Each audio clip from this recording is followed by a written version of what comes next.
Welcome back, everybody. Happy Wednesday. We're at session 3 of 4 today. Next up, we have Peter Croal here doing a session on the National Healing Forest Initiative. Peter's been an alumni for, if I'm not correct, Arctic 2012, Arctic 2013, C3, and the an expedition in 22 to the Sable Islands. Is that right? Peter? Yeah, so that's if you're ready to, Okay. well, we can start it up. Yeah. Okay. If you want to bring up the slides there, Matt, that'd be great. Fantastic. Yeah, look at that. Okay, everybody. It's really a pleasure to be with you today. I'm a retired geologist, and I've had the pleasure to work with students on ice with four expeditions, and hope to do some more. It's a fantastic experience, as you all know. And what I want to talk to you about today is something that's really probably the most transformational thing I've ever been involved in my life. I've been a career geologist for over 40 years, but this project, the National Healing Forest Initiative, that I co-founded with Patricia Sturby's 10 years ago, has been something which has been very transformational for me and for Patricia as well, and for all the people across the country that have get involved in this. So, if I can have the next slide, please. The the the real question to ask oneself is, why does anybody want to get involved in reconciliation? And what's my motivation, and what was Patricia's motivation to co-found this Healing Forest Initiative? Well, Patricia on the left there, Patricia Sturby's, is from Cowessess First Nation. She is a Saltu Cree, very proud of that, and she is the daughter of a residential school family. So she knows exactly what residential school trauma means, and her motivation is to try to put in place better lives for those that have been through the residential school legacy and continue to do so. And my motivation, being a geologist, I've worked with Indigenous peoples in Canada and around the world for over 30 years, 40 years, and learned a ton and continue to learn. And I've learned a lot about the residential school system through conversations with survivors. And so my motivation is to, as a Canadian, is to give back and try to make a difference. And that's what this Healing Forest is about. There is quite a journey that we both went on before we came to this project. Next slide, please. Here's a picture of the residential school that Patricia's family went to. And this is just Saskatchewan, a place called Maribel. And it doesn't exist anymore. It got destroyed a number of years ago because the community wanted to take it down. And what's unusual about this residential school is that the children were taken from their families and put inside this school, but the school was on the reserve, and there was a fence around the reserve. And so the parents and the families of the students that were inside the school would come to the fence at night to see if they could see their children inside the school and just have some sort of contact with them. Completely bizarre situation, but if you follow the residential school story, there were many more issues that are very, very damaging to the kids and to the families as well. I'm sure you well know. The next slide, please. And this is just an example of the residential school set up inside one of the schools. And what I find kind of remarkable about this picture is there's the faces on these kids. There's something troubling about those faces. And I won't go into the details of what happened in those schools, but many horrible things happened. And I think you can see that on some of the kids' faces. Next slide, please. For those that don't know, the residential school system has been in Canada for over 150 years, and it was the policy of the federal government at the time to get the Indian out of the child, was to make sure that the kids that went to the residential schools came out without being a First Nation person.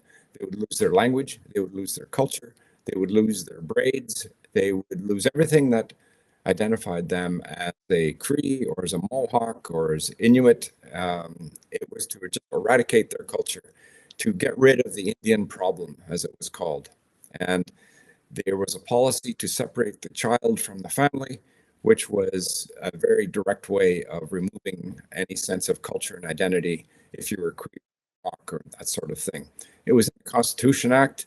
It was in the Indian Act since 1876, is still in place and still driving this distinction that Indians are somehow need some sort of special treatment to make them more like us, which is completely a fabrication.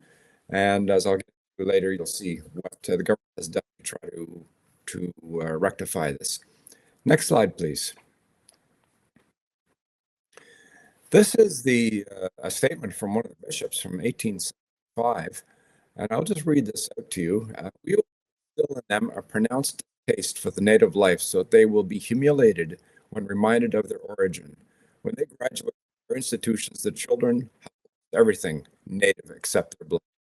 So there is an example of a statement, and there are many more like that, where the religious orders of Canada were given the authority to run these schools, and their objective was to eradicate the culture of the students when they went in. And there was roughly about 150,000 students that went to residential school, and about 10,000 died while in care. Next slide, please. Now, fast forward to 2015. It's only 10 years ago, but much has happened with Patricia and I over these last 10 years. In 2015, the Truth and Reconciliation report was tabled in the House of Commons in Parliament. And that TRC report was chaired by Murray Sinclair, Justice Murray Sinclair. And the purpose of this report was to make public over 8,000 interviews that the Truth and Reconciliation had with the survivors of the residential school system. And so these individuals were in public spaces telling their story of what happened to them and what happened to their families when they were children. And it's extremely difficult reading, but it had to be told. That is the main purpose of the Truth and Reconciliation process, is to first tell the truth. And Patricia and I went on this healing walk, it was called, in Ottawa with 15,000 Canadians, and many of them were survivors of the residential school system. And the whole purpose of the walk was to create energy, have conversations while walking, because the next day, the Truth and Reconciliation report was being tabled in the House of Commons.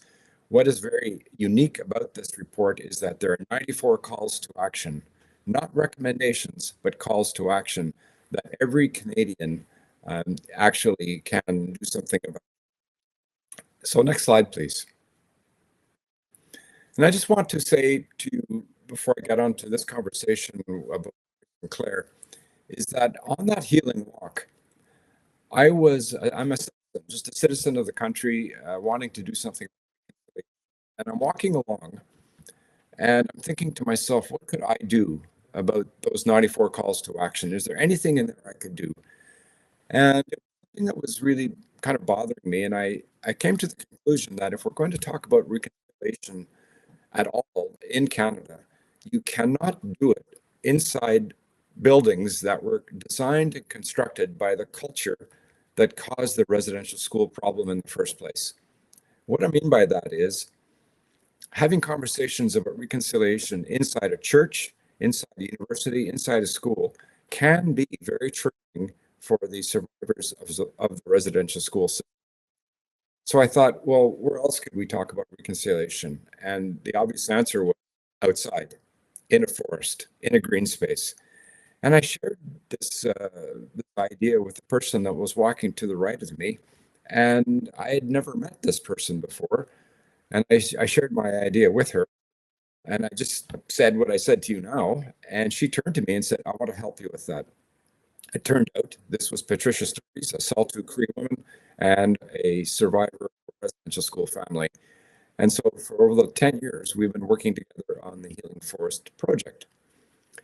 And I just now want to focus on what Murray Sinclair has said. Murray Sinclair regrettably passed away last year. And he was the chair of the Truth and Reconciliation Commission and a man of high integrity and moral standard. And he says to all Canadians, reconciliation is not an Indigenous problem, it is a Canadian one. Every Canadian has to be part of reconciliation in some way. And I know Students on Ice has a focus on reconciliation, which is the right approach. He also says that we are all treaty people. And for those that don't quite understand what I'm saying there are a number of treaties in this country that were signed between the First Nations and the Crown being the King. And every citizen, because we're subjects of the Crown, we are also in a relationship with the nation through the treaty. So that is why we are all treaty people. Next slide, please. The Healing Forest process, which I'm going to describe in a second, is important because it respects a number of the calls to action that are in the TRC report, such as missing children, education and reconciliation, and so on. And that's why people are finding this idea of a healing forest very, very appealing, because it allows citizens of Canada to say that they are actually working on many aspects of the calls to action. Next slide, please. What is a healing forest? And why is it so unique? And this is something that has triggered so many interesting conversations with elders, non-Indigenous peoples, and so on. But basically, a healing forest is any outdoor space, any outdoor green space where we can talk about reconciliation, build partnerships, build community, and connect people to nature. And it's done in collaboration with the community where the forest is and the First Nation on whose traditional territory that healing forest is going to be established. Next slide, please. How does this work at the practical level? Really, it's very simple. For those that are listening, if you want to have some sort of involvement in reconciliation and you're liking the idea of a healing forest, perhaps there are places in your community where, hey, that could be a good place for healing forest. It could be in a municipal park. It could be on school grounds. And what you do is you reach out to the First Nations people on whose territory that potential healing forest would be. And you make a relationship. And together, you work together to create the vision and develop the healing forest space. And this is at the core of reconciliation, two cultures working together.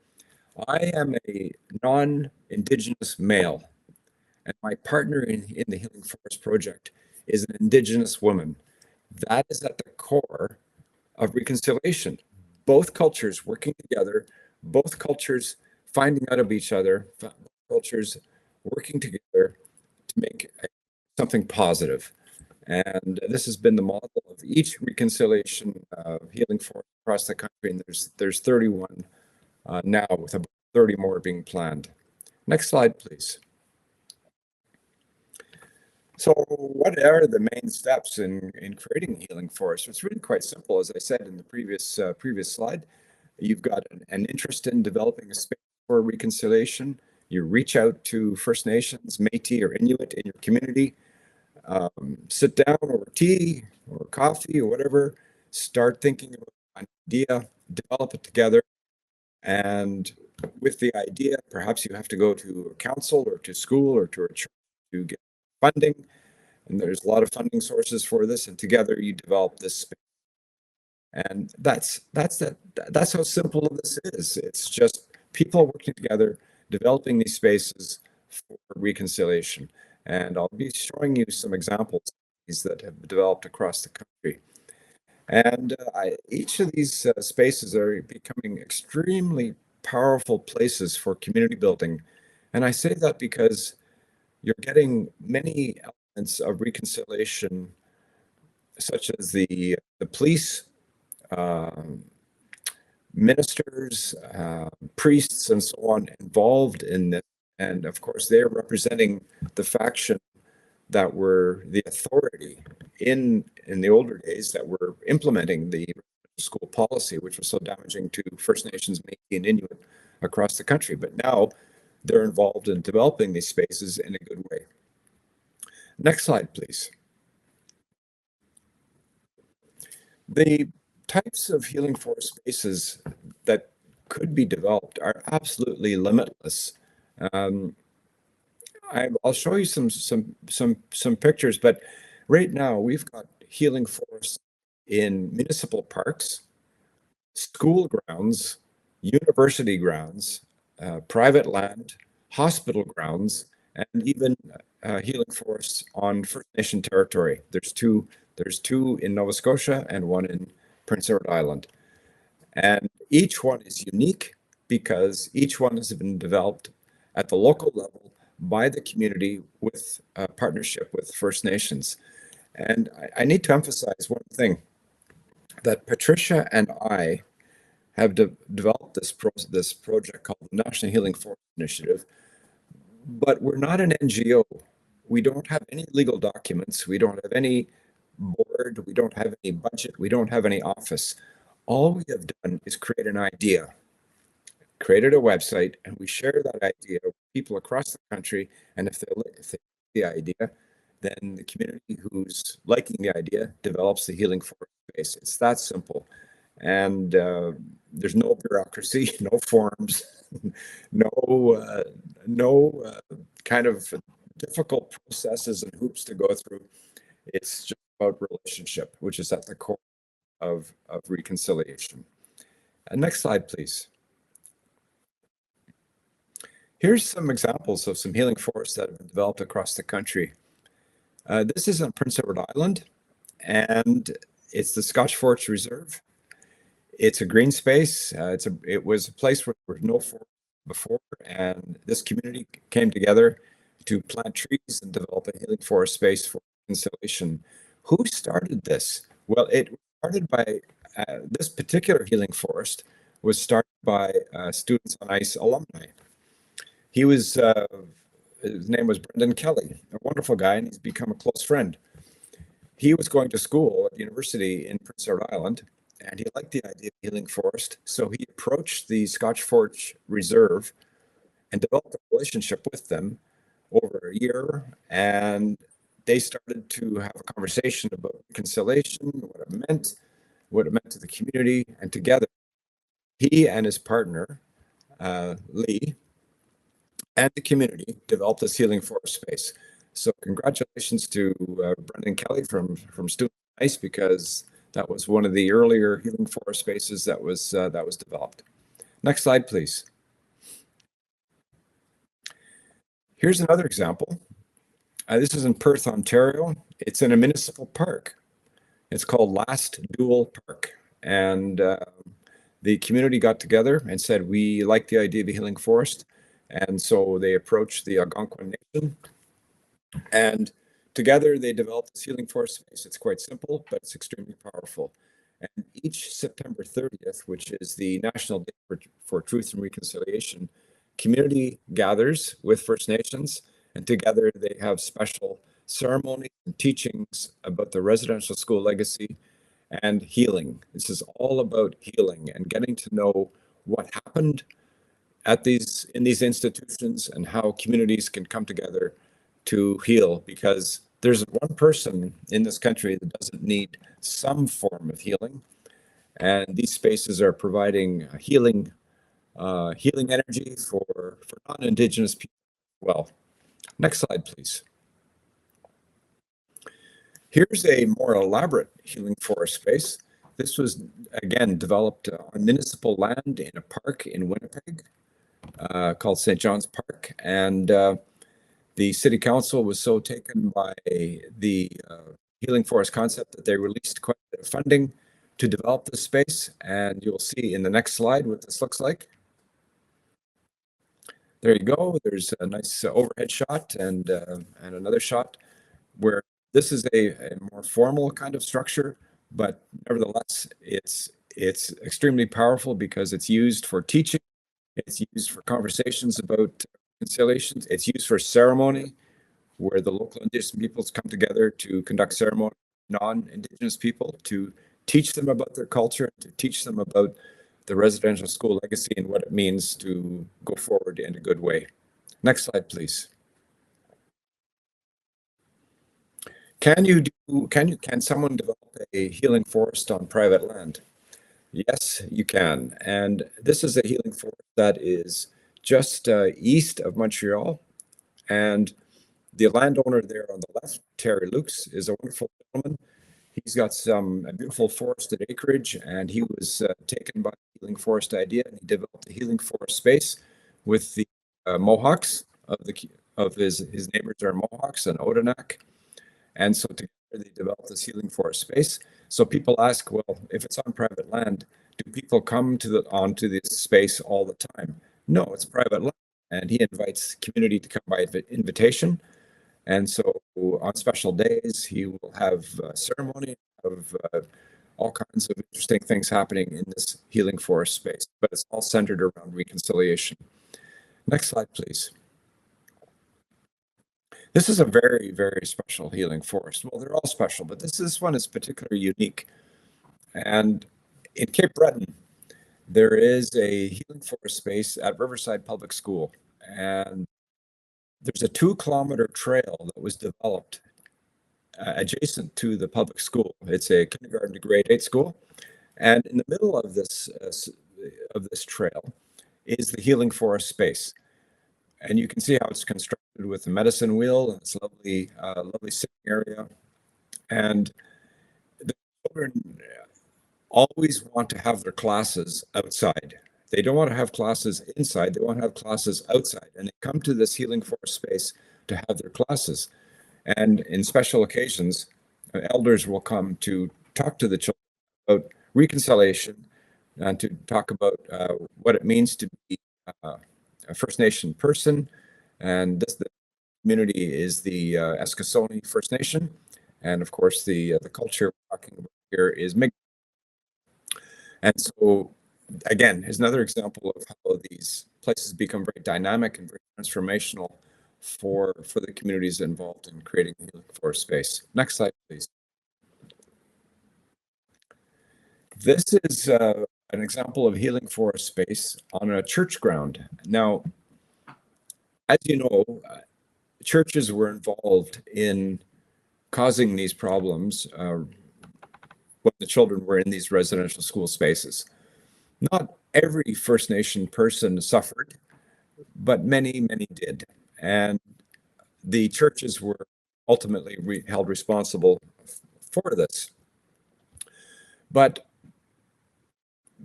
the elders and those that want to move forward in reconciliation want to do it in a good way. And what the elders say is, do not live in guilt. Guilt will eat us up, will eat everybody up. What we do is heal and move forward in a good way. So the churches, many churches in Canada have developed spaces outside on their grounds, on their church grounds, where non-Indigenous parishioners, members of the congregation, can come together with elders and First Nations people and survivors of residential school to have conversations, to have healing ceremonies, this kind of thing. And again, a church is being seen in this case as a positive influence and not a negative one. And that's what the purpose is to go forward in a good way. Next slide, please.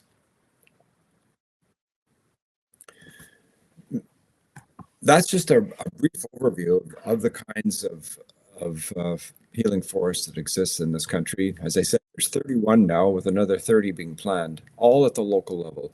And people say, well, what does it cost to develop a healing forest space? Well, if it's very simple, it could be less than $1,000. If it's more elaborate, the Riverside School, it could be over $100,000. But there is funding available through the federal, provincial, municipal governments, as well as some foundations to develop these spaces. One of the partners of the Healing Forest project is the David Suzuki Foundation. We've been working with the David Suzuki Foundation for about 4 years now, and they've been very generous in providing some seed funding to communities to get Healing Forest started. Next slide, please. So there's the progress to date. 31 healing forests, 30 more being planned. There's some universities that are doing research on healing forests. Dalhousie did a thesis. One of the students there did a thesis on the healing forest. The University of developing healing forest into their course curriculum. We have partnerships with the Network of Nature, David Suzuki Foundation, and the Royal Canadian Geographical Society is also a partner in, and they've liked the healing forest idea so much that they have developed a teaching module that is available to any primary school across the country that teaches about reconciliation. But the basis for instruction is the healing forest concept. So this is how, again, an example of how transformational this healing forest project is becoming, and we're just so quite proud of that. Next slide, please. In many of the slides previously seen, you've seen this logo. It was created by a non-Indigenous artist. We tried to get a logo created by an Indigenous artist, but there were some issues there. However, we were successful in getting a lovely logo designed by a non-Indigenous woman, a graphic designer.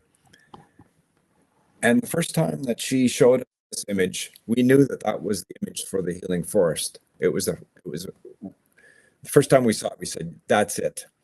And you can see many elements of reconciliation in there. There is a mother at the center cradling her babies. There are leaves, trees, the sky. And it's all about being outside and being in nature. The other thing you can see on the left, right at the bottom, are the pigtails and braids of the students. There's 5 on each side. And those represent the young people that were lost in the residential school system, and also the future of the current students and young people in First Nation, Métis, and Inuit communities.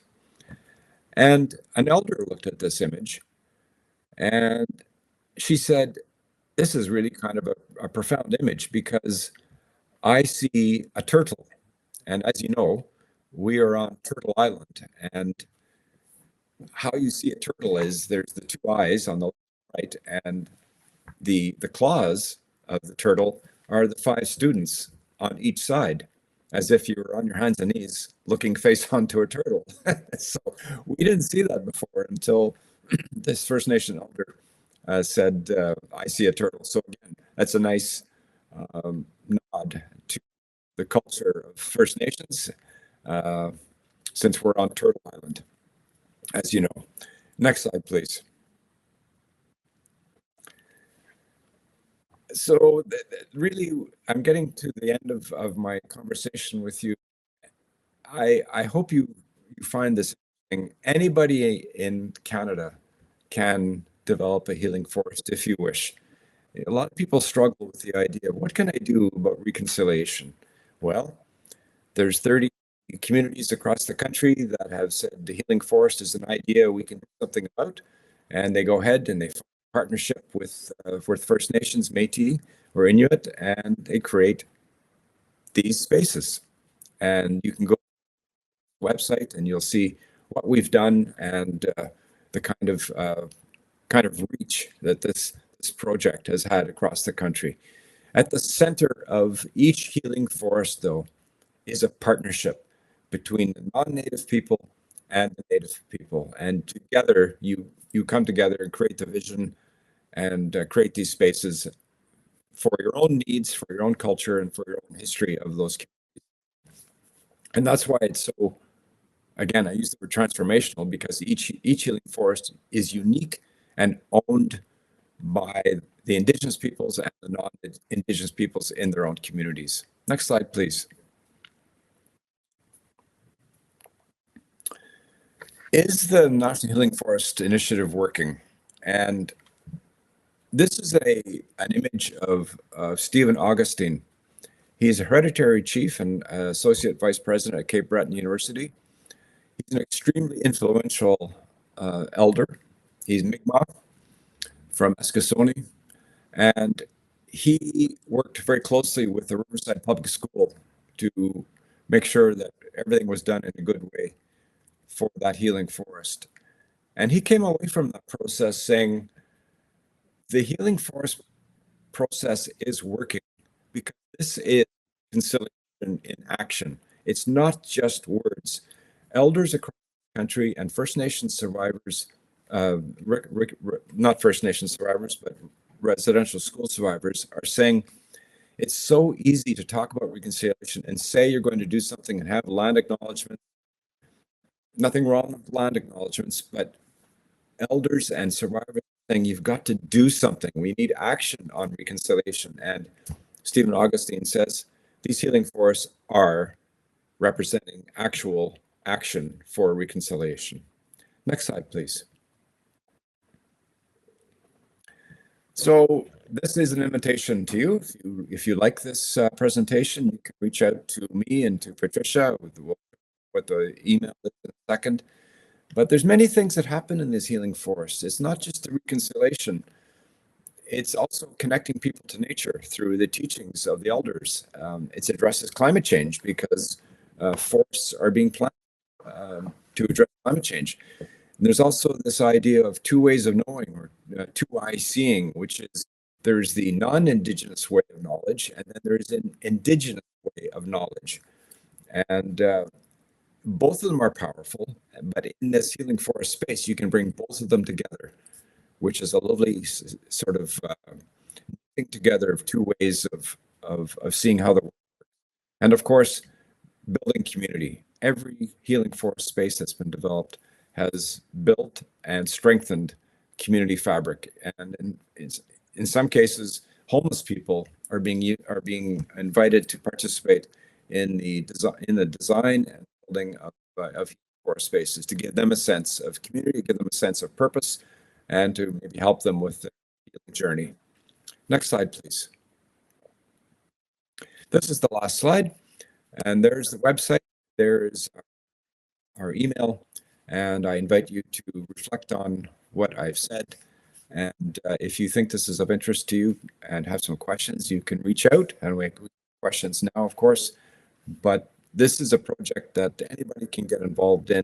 It's about nature, it's about climate change, it's about building community, it's about healing. And it's such a simple idea, just building these spaces outside in your own communities. And I think if we can, I've got a 1-minute video that we can show.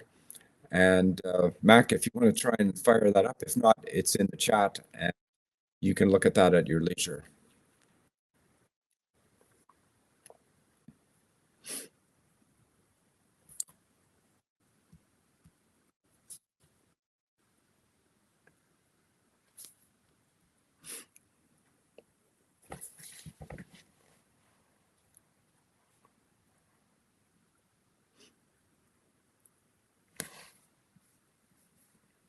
Any chance, Matt, of showing that video? Reconciliation by dreaming of a stand of trees with a verdant wreath open to the sky.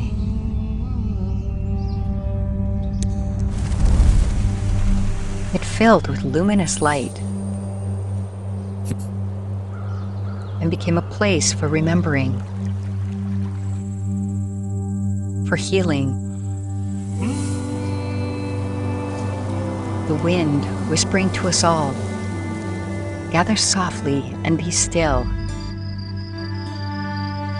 This is sacred space. where our dreams of peace are given new life, and we are free to be whole again.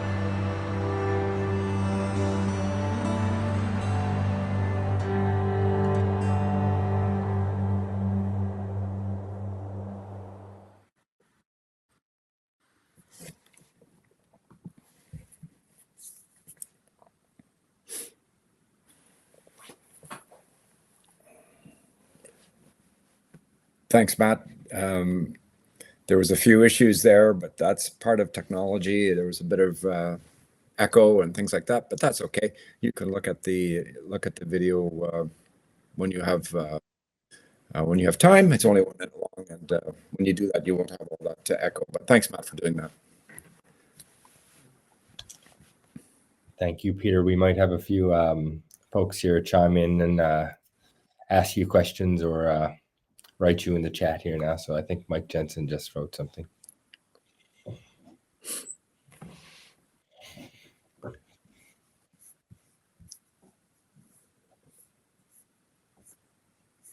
Right.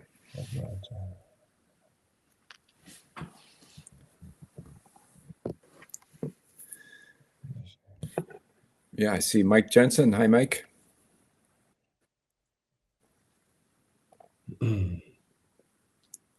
I didn't see the question because it disappeared and there was other things on the screen. Oh, it says, how might spaces like the Manitoba Museum, or any museum for that matter, integrate the spirit of initiative into exhibits/programming to help visitors reflect on both environmental stewardship and reconciliation? Yeah, great question, Mike.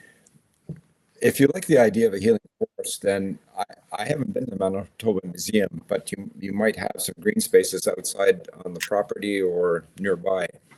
And if you want to do all those things that you're talking about, that are very, very important, then you can create a healing forest space where people can come together and talk about these issues that you've mentioned, but also talk about reconciliation. And because I don't think this country is going to be a complete democracy until we have really unpacked this issue of reconciliation. There's many issues around that, but I think, Mike, if a museum is a perfect space for having these conversations, because nature is at the heart of a lot of museum programming, and there is a process across the country called indigenizing exhibits to make sure they reflect Indigenous history in a proper way, Indigenous culture in a proper way. And I think outdoor spaces at a museum such as yours would be a perfect opportunity to have these kind of conversations. And you could reach out to the local First Nation community and say, the museum would like to engage with you to develop this space. And together, you see what happens. It's magic.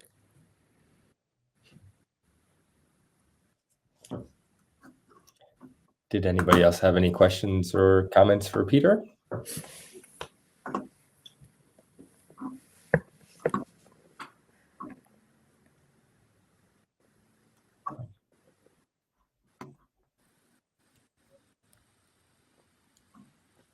Mike says, thank you. I agreed wholeheartedly. I want to say again, yeah, thanks, Mike. Be lovely to see you again, travel with you someday, maybe. The thing I want to leave people with is that this residential school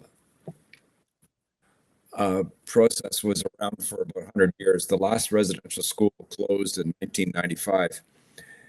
And over 150,000 students went through the residential school process from the 1850s, 60s through to 1995.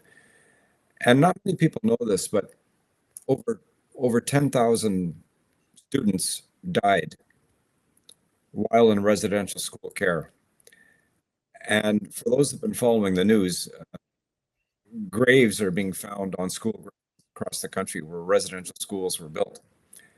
And it's absolutely obscene that there is unmarked graves on school grounds.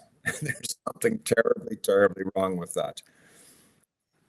And that's why this is so traumatic. I'll give you an example of what intergenerational trauma means.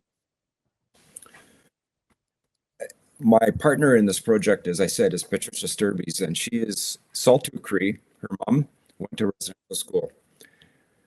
The trauma that happened to Patricia's mom is profound. And what did that result in when I talk about residential school trauma? Well, this is just one example. Patricia's mom could never hug her children. She was so ashamed of what happened to her in schools that she just couldn't physically touch her kids. She couldn't hug them.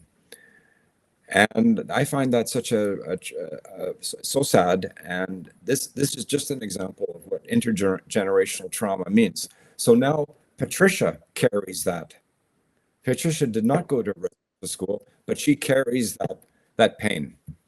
And that's what intergenerational trauma is transferring the pain from one generation to the next.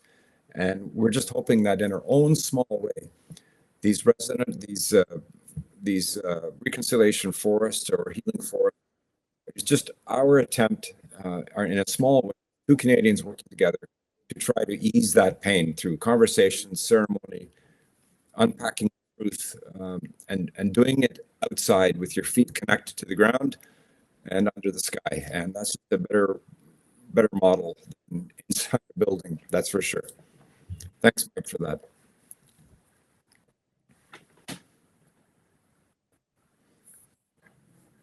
Yeah, it's an amazing initiative you've started here, Peter. It's Thanks, Scott. Yeah, thank you. I have another question coming in here. Have you been noticing a turn of more biodiversity in these spaces after the trees are planted or have become established? Yeah, thanks, Eric, for your question. Yeah, sure. I mean, when you talk about biodiversity, the species that are planted in these spaces are native species, meaning they are the species that are, of course, local to the area and belong to those areas, as well as sacred and medicinal plants that are special to First Nations people. So whenever you go to Healing Forest, you're going to see biodiversity that you may not have seen before. And elders have a wonderful way of teaching. And as for those that know Mike, you know this. Elders have a wonderful teaching about biodiversity, and they will actually, sort of take you by the hand and introduce you to a plant and get to know each other. Introduce yourself. Say hello. Yeah, right? Because the life force, and it has a spirit and a being, and is a relation. I've heard this expression before, but forest is called the standing nation. So these are relations. And when First Nations say all our relations, that means all the plants, all the animals. These are all our family. And if you want to get technical about it, at a scientific level, trees have 25% of our DNA. Right? So that's well known. Anyway, I just Eric, that you got me going on that conversation, because it's something that's quite wonderful when you see elders talk about plants and the living beings that support us. Thanks for the question, Eric.